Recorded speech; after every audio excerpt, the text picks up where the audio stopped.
Up until this week, most area malls weren't actually that busy, but as you can tell, they are seeing a last-minute rush, and retailers are hoping that shoppers aren't done yet. Dashing through the snow. The girls are going to be really happy this Christmas. I can't wait. In a one-horse open sleigh. We've been extremely busy, but I think in general people are maybe putting it off a little more this year than last year. Last-minute shoppers hustled and bustled their way through crowds at the Park Place Mall Thursday. Trying to get it done. I started early, but it's kind of like last-minute stuff. And most say the economy hasn't really affected their spending habits this year. About average, actually. About average. We've been actually okay. We haven't been hit too bad. But while we saw plenty of shoppers, most weren't carrying many shopping bags, meaning many last-minute gift givers could be spending less, forcing some in the retail industry to slash prices they normally wouldn't cut until after Christmas. I think the sales this year have been really good. I found a lot more sales than I thought I was going to, actually. Many shoppers this year are clicking their way to holiday happiness. In fact, online sales are up almost 25%. But when it comes to traditional sales, experts say retailers will be lucky to see any increase over last year at all. This season looks like it's going to wrap up with more of a trickle and a big bang coming up to Christmas. Final estimates for the holiday shopping season won't be available for at least another month, but retailers are saying despite the early estimates, they remain optimistic. I'm Mary Bennett, Eyewitness News 4. A federal judge lifted the restraining order late Wednesday. While supporters of the initiative are obviously pleased, opponents say the fight is far from over. We are in this for the long haul. These are never battles that are won in one day. Members of the Mexican-American Legal Defense and Educational Fund were asking U.S. District Judge David Berry to declare Proposition 200 unconstitutional.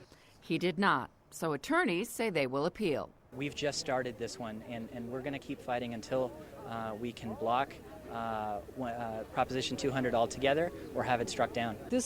This proposition is based on racism. I mean, that's the clear underlying thing. Opponents were out in full force, not only expressing their feelings about the ruling, but about the measure itself as well. Illegal aliens should not have a right to vote, and they should not be able to get taxpayers' welfare benefits. Those supporting the initiative were just as vocal. The judge very quickly gave us his ruling and upheld the will of the Arizona voters. Despite the ruling, those opposed to Prop 200 say they will not give up. It's just this kind of a sad day. It makes Arizona look bad. You know, it makes Tucson look bad. It makes, it makes the United States look bad. Governor Janet Napolitano, who opposed the initiative, has ordered all state agencies to implement Proposition 200. In the meantime, it appears the court battle will continue for quite some time. Reporting from the federal courthouse, I'm Mary Bennett, Eyewitness News 4. Paramedics have become an extension of law enforcement. Michael Bloom of Tucson is very familiar with drunk driving laws. He often represents those accused of vehicular offenses. What happened here is the state attempted to use the statute totally beyond the purposes for which it was intended. Bloom is talking about the medical exception statute, which allows blood drawn at a hospital to automatically be used at trial. But the court ruled the statute only applies if a person goes to the hospital of their own free will. This person according to the opinion, did not want to go to the hospital. He did not need medical treatment. The deputies handcuffed him to the gurney while he was transported to the hospital. In order for the sample to have been legal, all sheriff's deputies would have had to do is get a warrant, something those here in Pima County say they do all the time. We always say in law enforcement, if you got time to think about a search warrant, get a search warrant. It makes that case that much tighter. A spokesperson for the Pinal County Sheriff's Department says he hasn't had time to review the ruling and can't comment at this time. Meanwhile, Pima County law enforcement and prosecutors say the court's decision will have little effect here. We are one of the toughest counties in the state of Arizona. Out of all the counties here, we are the most aggressive on DUI enforcement. Mary Bennett, Eyewitness News 4, Saturday morning. When motorists drove by Mountain View High School Thursday morning, the speed limit was still officially 45 miles per hour. But new signs have now been posted, and the new 25-mile-per-hour speed limit is catching some motorists by surprise. Along with the lower limit, motorists can no longer turn right on red. New pedestrian lights have also been added, and signs have been posted banning jaywalking. I'm not hoping they'll reduce the speed limit. I'm demanding that they reduce the speed limit. The changes are a result of a battle started by Sue Kupke.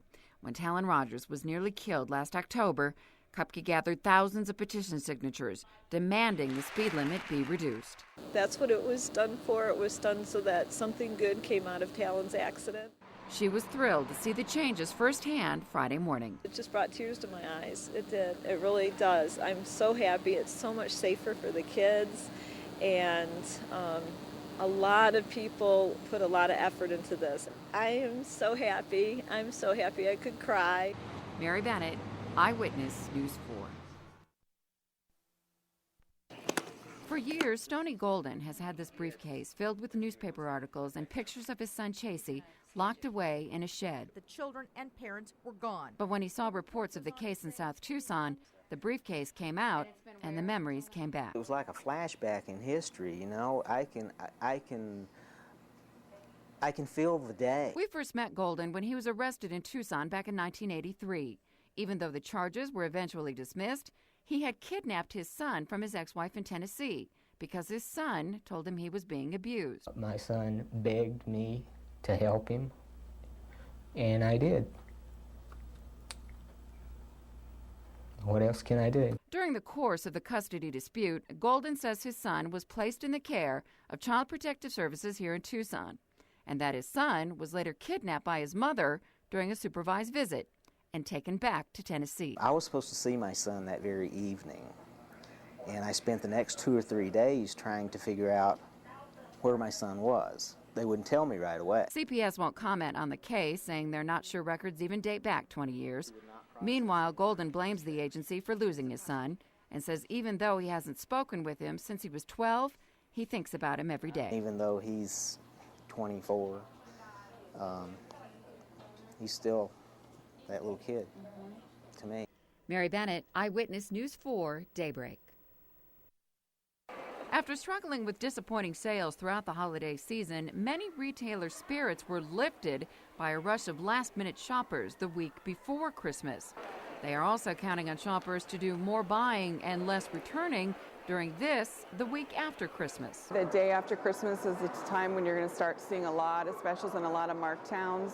So it's a good time to come in and bring in your gift certificates and gift cards. Shoppers showed up bright and early at Dillard Sunday morning to look for savings of over 50%, while Sears took an additional 20% off its already reduced apparel. They're tennis shoes, and I got them because I asked for them because they were pink, and pink's my favorite color, so. And if an exchange is inevitable. It's a learning tool laptop.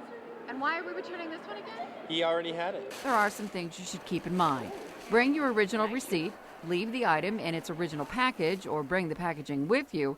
And most important, know the store's return policy. Sometimes a store will only have a 30-day policy, so they need to make their returns in a timely manner. Final figures for the holiday shopping season won't be available for at least another month. But despite the early estimates, retailers say they are remaining optimistic. Mary Bennett, Eyewitness News 4. These coupons.